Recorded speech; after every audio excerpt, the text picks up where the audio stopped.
अंदर में आपकी सरकार है, निर्वाचन आयोग कभी भी घोषणा कर सकती है। अभिषेक जी, आपके इस प्रश्न का उत्तर देने से पहले मैं आज सर्वोच्च न्यायालय के ऐतिहासिक फैसले का स्वागत करना चाहूँगा, जिसमें सर्वोच्च न्यायालय की डिवीजन बेंच ने संविधान के माफ़ कीजिएगा सीआरपीसी के आर्टिकल 125 के अंतर्गत कहा कि मुस्लिम महिलाएं भी जो हैं वो गुजारा भत्ते के हकदार है। ये बहुत ही ऐतिहासिक जजमेंट है और उन्होंने कहा कि ये जो जजमेंट है ये धर्म की सीमाओं से बाहर जाकर है। सभी महिलाओं को, मैरिड महिलाओं को उनका हक मिलना चाहिए। और ये देखिए ये किस तरीके का हमारा जो एजेंडा है, ये कहीं ना कहीं जो न्यायालय भी है वो स्वतंत्र रूप से निर्णय लेता है, लेकिन हम लोगों ने ट्रिपल तलाक को हटाया, वो भी अपहोल्ड हुआ सर्वोच्च न्यायालय से। और जो हम लोग हमेशा कहते थे कि शाहबानो केस में मुस्लिम महिलाओं के साथ बड़े पैमाने पर अत्याचार हुआ, उसको बदल दिया गया जजमेंट को राजीव गांधी के द्वारा, कुछ रिलीजियस फंडामेंटलिस्ट के द्वारा।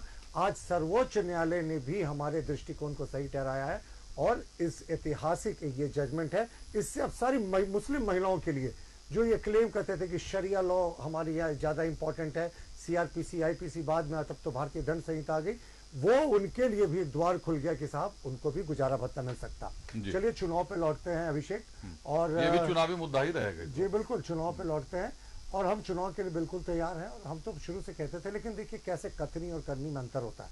हम लोगों ने तो शुरू से कहा कि हम 24x7x365 ईयर्स चुनाव के लिए तैयार रहते हैं। हम आम लोगों की समस्याओं को लेकर हमेशा लोगों के बीच रहते हैं, इसीलिए चुनाव से जनता से हमारा कनेक्ट कभी छूटता नहीं अभिषेक।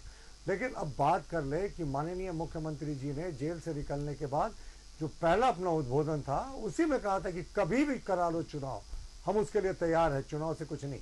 सुप्रियो भट्टाचार्य जी का भी मैं बयान देख रहा था, जो पहला प्रेस कॉन्फ्रेंस था, कहा साहब करा लो, आज करा लो तो सुपड़ा साफ हो जाएगा। अब ऐसा क्या हुआ कि 4-5-7 दिनों के भीतर सबकी जुबान बदल गई। अब कह रहे तय सीमा पर हो। माननीय मुख्यमंत्री जी ने कहा था कि जब चाहो करा लो, और अब सुप्रियो भट्टाचार्य जी ने तो उस समय कहा था 7 तारीख को शपथ होगा, जब 4 तारीख को शपथ हो गया।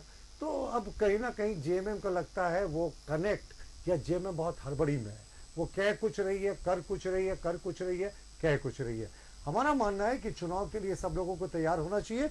और ऐसे भी अगर आप कानूनन भी देखेंगे तो ये सुप्रीम कोर्ट का सेटल्ड प्रिंसिपल है कि सुप्रीम कोर्ट का सेटल्ड प्रिंसिपल भी है अनेक जजमेंट्स में, और इलेक्शन कमिशन की भी अधिकार है कि वो 6 महीने पहले तक, आता हूँ सर, 6 महीने पहले आपकी तैयारियों को समझ लो, कभी भी चुनाव करा सकती है। मैं उस पर आऊंगा, निर्वाचन आयोग के नियमों पर तो मैं आऊंगा ही। नहीं, बस मैं वही कह रहा हूँ कि निर्वाचन आयोग 6 महीने पहले तक चुनाव कराने के लिए स्वतंत्र है, संविधान में इसके प्रोविजंस है।